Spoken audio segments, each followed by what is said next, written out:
Do you consider yourself a high achiever? Smart, driven, highly successful? I am so excited to have you. My name is Julia Arndt and I'm the host of the Stressed podcast. I will help you develop your stress resilience the same way you've developed your workplace superpowers. Learn peak performance tools to thrive at work and in your personal life. Let's get started.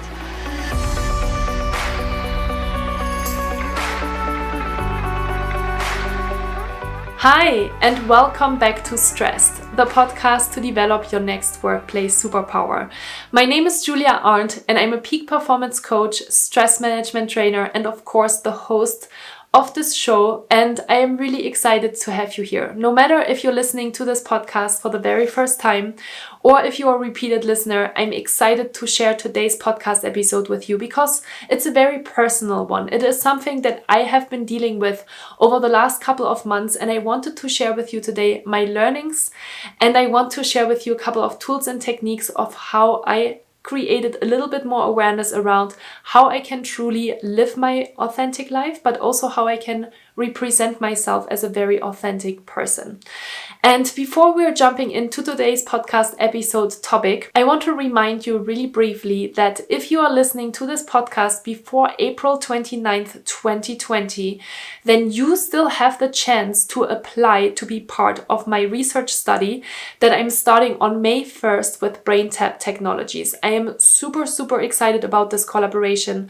I'm working with two amazing PhD professors that are helping me put together the study on my new 12-week peak performance program.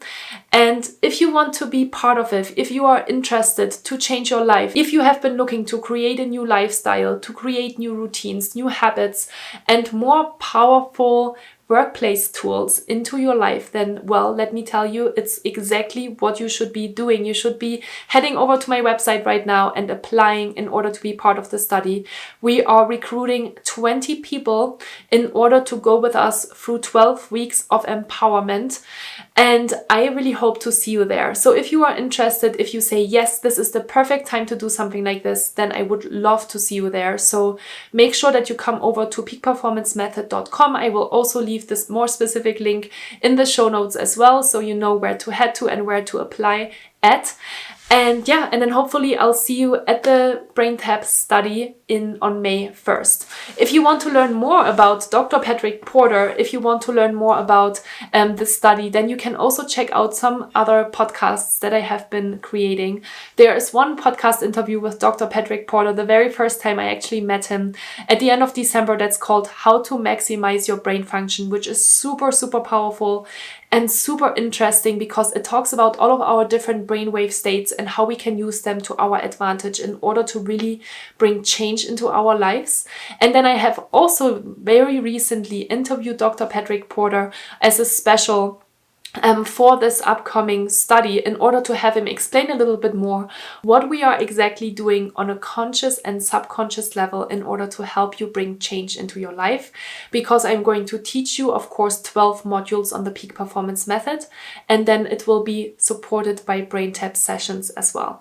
So yeah, so that's all I wanted to say. I know I could talk about it forever because I'm super excited about this research study. I have a marketing background myself, and so bringing really clean data and statistics and statistical representation on the power of my programs into everybody's lives is one of my big goals that I have, because I want to prove that this is really powerful and it works because it has worked for me, it has worked for my clients, and I want to showcase it in data. So if you want to be part and if you want to support me and if you want to help in the study, I would love to have you there. So that's all I'm going to say now about the peak performance method and the program. All right, so let's talk about how to live your authentic life. And I want to start with a personal story because I started to think more specifically, of course, about this topic because somebody highlighted it to me that I might not be living my most authentic life right now. Something that is not so easy to hear, right? So I had my sister listening to one of my podcasts or one of my YouTube videos. I'm not really sure anymore which one it was, but she came to me over a couple of months ago, I think now, and she said to me, you know, Jules, I really love what you're doing, and you're super consistent with all of your content that you are bringing out every week, but I feel like you're not really authentic. I feel like you're a really sweet person, you're a really calm person, you're a really friendly person, and it doesn't really come across in your videos and in your podcasts because it seems like you're a little bit stiff and it seems like you always are too businessy. And that was a pretty big, of course, shocker for me at first, and something that I took pretty personal. And so it triggered me, right? But the reason why we are getting triggered by things like that, by things that people are telling us, is if we are feeling that something might be true around this, right? So it gives us a little bit of an opportunity to think about what is really true about this and how can I maybe shift and what can I do in order to live more authentically and represent myself in a more authentic way. And so right from when she said it, I was thinking about, I want to do a podcast episode about this topic, but then I was thinking to myself, I don't really have an answer and I don't really know what to tell you, what kind of tools or techniques to use in order to become really aware of who you actually really are and what it means to live an authentic life. So I have been dealing with this over the last couple of months myself, and I've been diving into the topic of being more authentic. You might have heard me talk about it as well in a couple of last podcast episodes as well, that I want to be more authentic and that I just want to share who I am. And sometimes it's not so easy, right? Because first of all, I am sitting in front of a camera live while I'm recording this podcast episode. As some people are sitting in front of their computers, they're having a script. I'm doing this pretty freestyle, and that's not so easy because I can't just think and look anywhere. I'm also looking in the camera. So I've definitely challenged myself here a little bit to do all of the things at the same time, but it was really important for me to not just have the audio file, but also a video file that I can share on my YouTube channel. And honestly, that has made me be a little bit more critical, of course, of myself, a little bit more judgmental, and it has made it harder for me to bring out all of this content that I'm delivering on a weekly basis. So I have been creating weekly content for over a year now. So I've been creating a lot of cool things. But yes, honestly, maybe sometimes I wasn't absolutely my authentic self because I was nervous. I judged myself. I was always afraid of the judgment of other people, of being criticized by other people. Because at the end of the day, we all want to be liked, right? We all want to please other people. We want to show ourselves from our best side, and we wonder how we can do that. And sometimes we basically change ourselves because of that, or we hold back to who we truly are because we are afraid of the judgment of others. And this is something that I had to be really honest with myself in order to move out of this, and in order also actually and honestly to produce better content that is more authentically myself, not just to be stiff and rigid sitting in front of a camera and being a little bit too conservative about who I truly am. So the first thing that I was thinking about when I was starting to dive into this topic was, where does it come from? Why maybe do I represent myself in a different way than who I really am? And I think the answer for me was, well, first of all, I think it comes from society, right? There's like certain expectations about people, about how to live your life, and we are very judgmental and critical towards other people as well. And I feel like, especially in the work context, especially in business, things are maybe a little bit more conservative, a little bit more rigid. And I, of course, want to target people in the workplace. I am targeting corporations. And I always wondered, well, do I have to still present myself in this more conservative way for people to like me? That was a big question, and honestly, I didn't really have an answer to that. I just did it because over the last couple of months, maybe I was a little bit more rigid and I was a little bit more stiff in front of the camera because I was constantly wondering, what are other people thinking of me?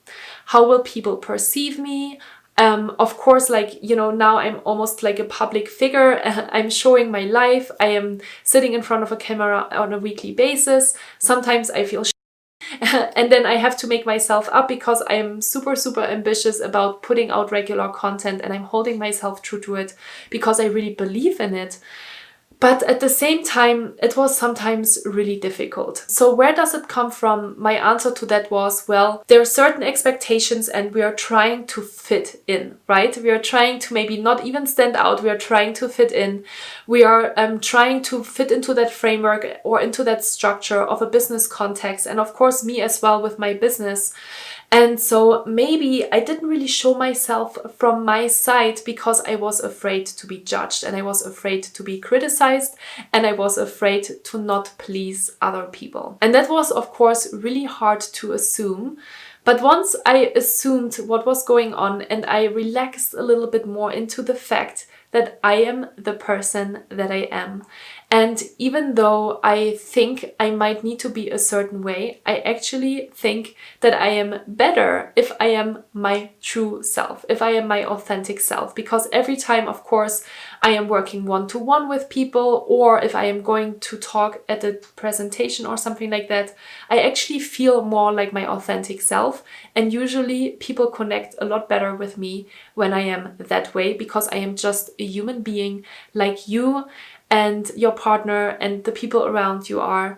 And we oftentimes forget about that, especially when sitting in front of a camera. It's sometimes easy to kind of switch off that little voice in your head that's constantly saying, are you good enough? What are you talking about? Are you a professional? Are you an expert? Can you share your stories? Are people interested in these kind of things? And, the answer for me was yes, it is absolutely worth it, because every time I am touching an individual or every time I am receiving feedback from somebody that it is helping them, what I'm sharing, then it makes me really happy. And, I want to be really open and honest with you that I am not perfect and that I have a lot of self-doubts and that I'm working through my own things, of course, on a daily basis, because I'm also just a human being. And I had a really powerful conversation with a friend of mine who works for Accenture. He's a consultant and he went through my 8-week online program back in January, February. And he said to me, I think it's really powerful that you are sharing your own personal struggles and that you're talking about your own experience. He also said to me, he's like, maybe not everybody is going to like that. Maybe in business, they expect you to always be perfect and to, of course, have already completely figured it out. But he said, I honestly, truly connect to that kind of personality. And I think you're doing a great job. And that came about at the same time as my sister gave me feedback that I should be more authentic and that I should be a little bit more loose and a little bit more myself in videos and podcasts. And, that all kind of came at a perfect time, because I told myself, hey, listen, if people don't like me, if people don't connect with who I am, and if people don't connect with my messages, then that's totally okay too. I don't have to be loved by everybody, and it's not my goal to please every single person in the whole wide world. I just want to please you. I want to share with you my own stories, my own struggles, my own learnings, in order to help you become empowered and live a life that you really enjoy. And I think part of that is to live an authentic life and be the person that you are, instead of always having this mask on and to pretend that you're somebody else just to please other people.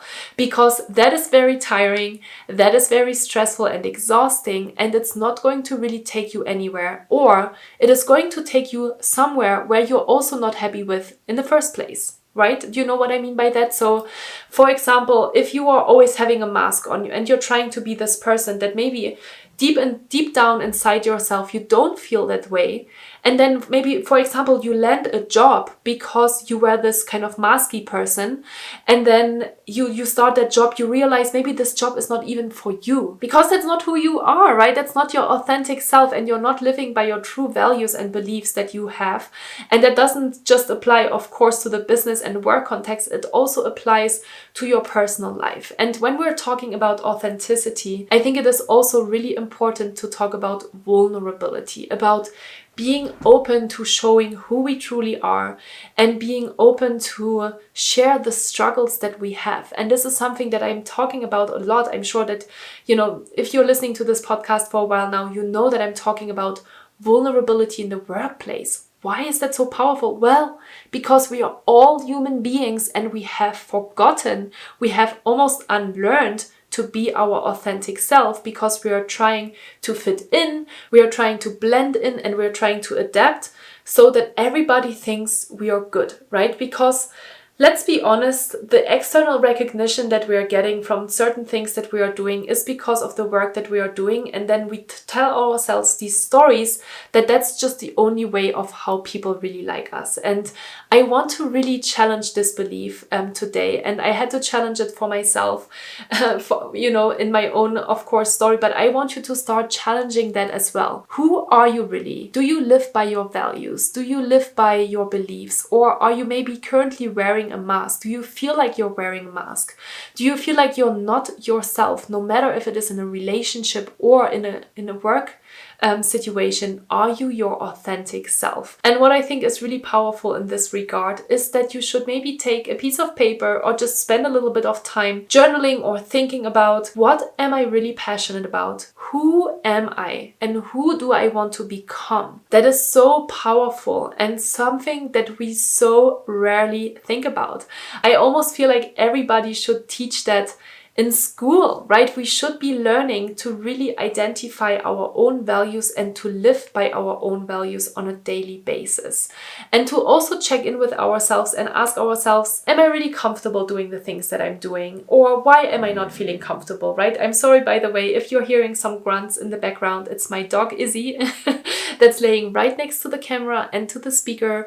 And she's always with me, and I hope that you're not bothered by this because I love having her around. She soothes me and she makes me really happy. Anyway, by the way, that's just a side note. Just that you're not wondering why you might be hearing some weird stuff in the background. Anyway, where was I? Yes, so living an authentic self, journaling about who am I and who do I want to become? Those are two really important questions that you should be asking yourself. And then, of course, the next question would be, how can I bring more of my true self into life, into work, into my personal relationships?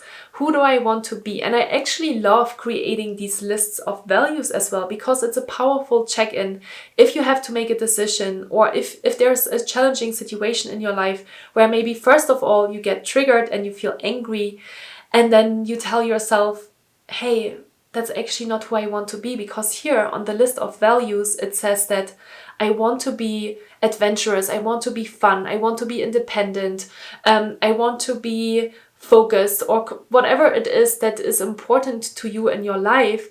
Then be that. Don't be afraid to be yourself, because we need more of you in all of our lives. And this is something that I really had to learn, not the hard way, right? Because I'm still doing all of the things, but it just doesn't feel as much fun, honestly, when I'm sitting in front of the camera and I'm trying to be conservative, and when I'm just trying to punch out all of the different content that I think is important for my listeners, for my viewers, and all these different people that are maybe starting to follow me. And I have found a lot more joy and a lot more ease just being myself. And I've also received a lot of positive feedback about just being myself, and how much warmer I come across and how much calmer. And of course, as a stress management coach, it is important that I'm a calm person and that I'm also, I think, an authentic person, because we already have enough stress in our lives, and putting a mask on ourselves in order to please other people, that's not what we should be doing, honestly. So this is really an invitation for you today to start thinking about, how can you live your more authentic life? How can you be your more authentic self? Who are you and who do you want to be? Those are two really, really important questions. And maybe this is also an invitation to start observing a little bit more the people around you and in your environment. Who do you feel connected to? Do you feel connected to the person that is wearing a mask, that's always perfect, that is not sharing any personal struggles? Or are you feeling more connected to the person that is really just opening themselves up, that is talking about their struggles, that does also sometimes have a bad day, Because I am pretty sure that the answer is going to be you are more connected to the person that is more authentic, that feels more authentic to you. That those are the people that we are really following. Those are the people that we enjoy watching, right? That gives us a smile on our faces and that remind us as well that we should be doing the same thing. So now that you know a little bit more about where does it come from, right? Why do we not sometimes feel like we can live our authentic self? And what is maybe the first step that you can do, no matter if it's journaling or just reflecting on these different questions that I gave you in terms of what are you enjoying? What are you passionate about? Who are you? And then of course the final step is, where can you start? Where should you start, right? This is sometimes not so easy as well. Maybe we have created a little bit more awareness and reflection around this, but then we don't really know what is next, what to do. And so one question that really helps me that I want to share with you today is, how can I show up today that is more in line with who I am? Because once you know who you are, you can start bringing these things more into your day-to-day life, and just start with today. Don't try to plan. Don't try to put all of this different pressure on you, thinking, how can I create this new persona now? Maybe there was a mask on you and you have to take it off. So who are you maybe comfortable with sharing something more personal, right? Where can you do something today that brings a little bit more authenticity in your life? And with that authenticity, a little bit more relaxation and joy about who you are and what you're doing. And that actually brings me to the final topic that just popped up into my head when we're talking about authenticity, is about self-confidence and self-doubt. And I'm sure that a lot of you are experiencing confidence issues or self-doubt issues too. We all are. There's not one person that doesn't feel a little bit self-conscious or doubtful about who they are. No matter if it is the Victoria's Secret model or an actor, we are all dealing with the same things because we are all human beings. Don't forget that. You are not alone. We are all in this together. And when we are starting to show our own authentic self, only then can we also empower the people around us to be a little bit more authentic, because that is the power of vulnerability. So I want you to test it out. If you're opening yourself up, if you maybe do it with a person that you feel a little bit more confident with at work, for example, or even with a friend, show yourself from your authentic, vulnerable side and see how people react to it. Do it in a vulnerable way. Do it in a aware way and see what's happening. I promise you there's a lot of magic around living an authentic life, and it is my goal for you to be a lot more authentic and to be a little bit more loose and a little bit more fun and a little bit more myself in these podcasts and in my videos, to show you who I truly am. And then if you like it, great. And if you are not really connecting with me, that's totally okay too. But I want to serve the people that feel connected with me. So that's all I wanted to share with you today. Thank you for listening. Thank you for, looking a little bit into my own personal life. I hope that was helpful for you. And if you found this episode helpful, if you find my podcast helpful, I would really appreciate it if you would share it with your friends, with your colleagues, and remind them, hey, there's a lot of power behind being authentic. So I would also love it if you would come over to my YouTube channel. I am trying to get to 1,000 subscribers on my YouTube channel in order to start monetizing my content. I've been investing a lot of time, money, and energy in my YouTube channel over the last year, and I am really, really trying to get to 1,000 subscribers. And I know that you can help me. You can help me by stopping by, liking this video, maybe commenting on the video as well, and sharing it with a friend or a family member or a colleague so they can start learning about peak performance and stress management as well. So with that said, I thank you so much for listening today. I thank you for being here, and I hope that I will see you again next week, same time, same place. Take care. With love, Julia.